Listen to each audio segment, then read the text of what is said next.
Hi, all, Andrew Coates, owner and co-founder of Salt Studios here. So today, speaking a little bit about unplugged ceremonies.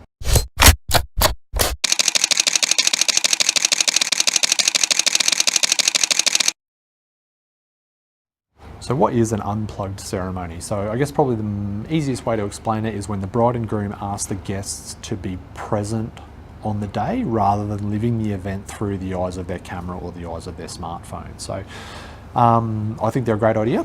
If you're planning to do this for a wedding though, there is a few things you need to clarify with your photographer before you get too far into the planning process of doing the unplugged ceremony. So initially decide whether you're allowing your guests to take photos throughout the ceremony, yes or no, and then also usually they're not able to post any photos until the bride and groom have posted about an announcement sort of photo that their husband and wife.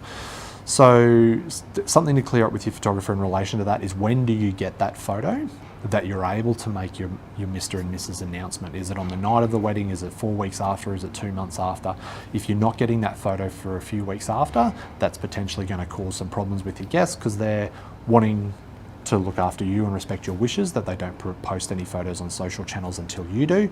But if that's not happening for a few weeks after, that's going to cause some issues, and you're going to get people asking and nagging, when are we able to post our photos?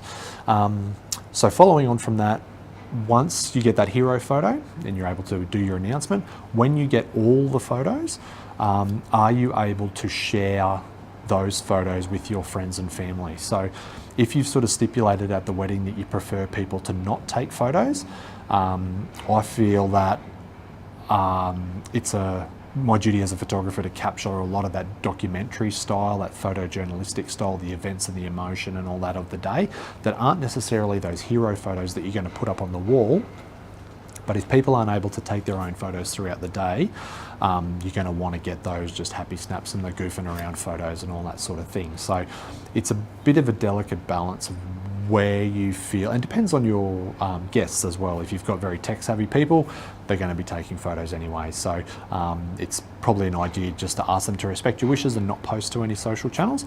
And then the other thing too is whether they can post photos from the wedding or just not photos of you and the bride and groom. So they might have a photo of them with their brother and sister or friends from work or whatever. It's just not a photo of you two. So a few things to check out with your photographer, and it's better to plan it beforehand than have drama afterwards and trying to pick up the pieces. It's better to put everything and organise it ahead of time rather than trying to fix it later on. So as always, happy to answer any questions that you have. Andrew@saltstudios.net.au is my email. Instagram, Facebook, give us a call, drop into the studio, all that stuff. Always happy to help.